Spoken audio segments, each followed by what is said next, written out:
पाकिस्तान और दुनिया भर में लाखों देखने और सुनने वालों को अरशद शरीफ का सलाम। शख्स भी बहुत था कि खबर रखता था, एक शख्स भी बहुत था कि खबर रखता था, एक तारा भी बहुत था कि सदा देता था। बिछड़ा कुछ इस सदा से कि रुत ही बदल गई, एक शख्स सारे शहर को वीरान कर गया। बेबाक सहाफत, बेलौक तज्जियों और इन्वेस्टिगेटिंग जर्नलिज्म का इस्तियारा। अरशद शरीफ 22 फरवरी 1973 को कराची में पाक बहरिया के एक कमांडर मोहम्मद शरीफ के घर पैदा हुए। इन्होंने अपनी सहाफत का आगाज़ 1993 में एक फ्रीलांस के तौर पर किया, जब वो खुद एक स्टूडेंट थे। अरशद शरीफ ने कायद-ए-आज़म यूनिवर्सिटी इस्लामाबाद से पब्लिक एडमिनिस्ट्रेशन में मास्टर ऑफ साइंस की डिग्री हासिल की। अरशद शरीफ ने मीडिया में पहली जॉब हफ्तावार इशात प्लस के साथ की। इन्होंने 1999 में दी न्यूज़ और 2001 में डेली डॉन में शमूलियत इख्तियार की और लंदन, पेरिस, स्ट्रासबर्ग और कील से फेमस पाकिस्तानी खबर रसां अदारों के लिए रिपोर्टिंग की और 2012 के गाही अवार्ड के फाते भी ठहरे और बतौर एंकर 2016 के investigative journalist of the year का अवार्ड भी अपने नाम किया। इसके साथ साथ दोस्तों 2018 में इनको पीपल्स चॉइस अवार्ड से भी नवाजा गया। दोस्तों अरशद शरीफ ने 2014 में ARY न्यूज़ पर अपना प्रोग्राम पावर प्ले शुरू किया और आज न्यूज़ और दुनिया टीवी के बतौर डायरेक्टर न्यूज़ के सरबराह रहे। 2011 में अरशद शरीफ ने डॉन न्यूज़ के ब्यूरो चीफ के तौर पर भी काम किया। अरशद शरीफ को तहकीकाती सहाफ़त में महारत हासिल थी और बरतानिया समेत नेशनल और इंटरनेशनल खबर रसां अदारों के लिए मुल्क में कई सियासी वाक़यात का तज्ज़िया किया। दोस्तों 23 मार्च 2019 को इन्हें सदर पाकिस्तान आरिफ अलवी ने सहाफ़त में इनकी खिदमात पर प्राइड ऑफ परफॉर्मेंस से भी नवाजा। इसके साथ साथ अरशद शरीफ प्रोग्राम क्यों के मेज़बान भी रहे। दोस्तों अरशद शरीफ ने अपने 29 साला सहाफ़ती कैरियर में हमेशा मुल्की मफाद को ज़ाती मफाद पर मुकद्दम रखा और हमेशा हक और सच का अलम बुलंद किए रखा। मशहूर ज़माना सवाल वो कौन था सहाफ़ी अरशद शरीफ का, जो आज भी ट्विटर पर वो कौन था का ट्रेंड से ज़ेरे गर्दिश है।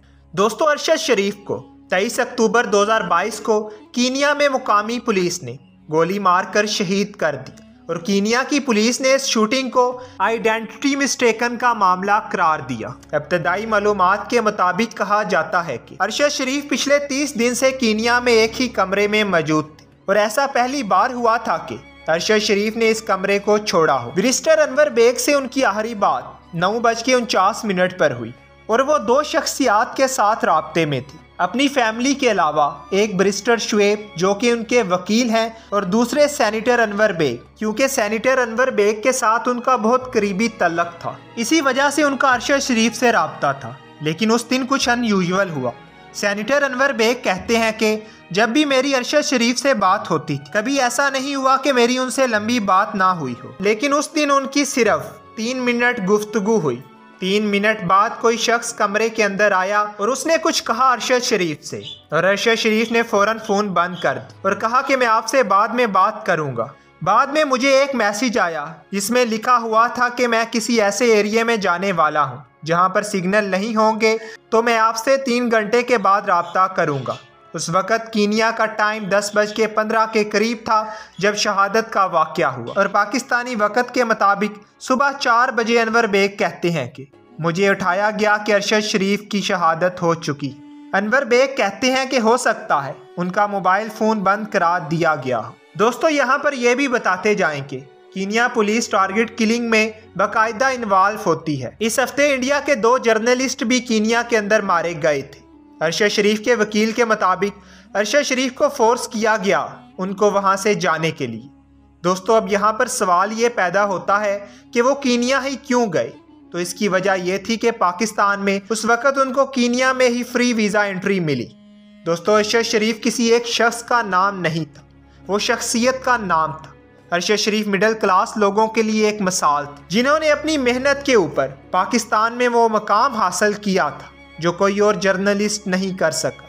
अरशद शरीफ एक नहायत बहादुर और निडर इंसान थे जो आखिरी वक़्त तक मुल्क पाकिस्तान की सलामती और इसकी सालमियत के लिए खड़े रहे।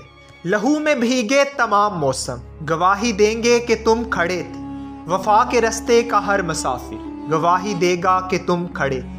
शहर का सूरज गवाही देगा कि जब अंधेरों की कोख में से निकलने वाले ये सोचते कि कोई जुगनू नहीं बचा है तो तुम खड़े थे। तुम्हारी आंखों के ताकचों में जले चिरागों की रोशनी ने नई मनाजिल हमें दिखा। तुम्हारे चेहरे की बढ़ती झुर्रियों ने वलवलों को नमूद बख्शी। तुम्हारे भाई, तुम्हारे बेटे, तुम्हारी बहनें, तुम्हारी माएँ, तुम्हारी मट्टी का जर्रा जर्रा गवाही देगा कि तुम खड़े। हमारी धरती के जिस्म से जब हिवस के मारे सियाह जोंकों की तरह चिमटे, तुम्हारी हिम्मत, तुम्हारी अजमत और इस्तकामत तो वो हमाला है जिसकी चोटी तलक पहुंचना न पहले बस में रहा किसी के, न आने वाले दिनों में हो। सो आने वाली तमाम नस्लें गवाही देंगी कि तुम खड़े थे। दोस्तों, अब तक के लिए इतना है। ऐसी ही मजीद इंफॉर्मेटिव वीडियोस के लिए हमारे चैनल को सब्सक्राइब करें और बेल आइकॉन का बटन ज़रूर दबा दें ताकि नई आने वाली इंफॉर्मेटिव वीडियोस आपको मिल सके।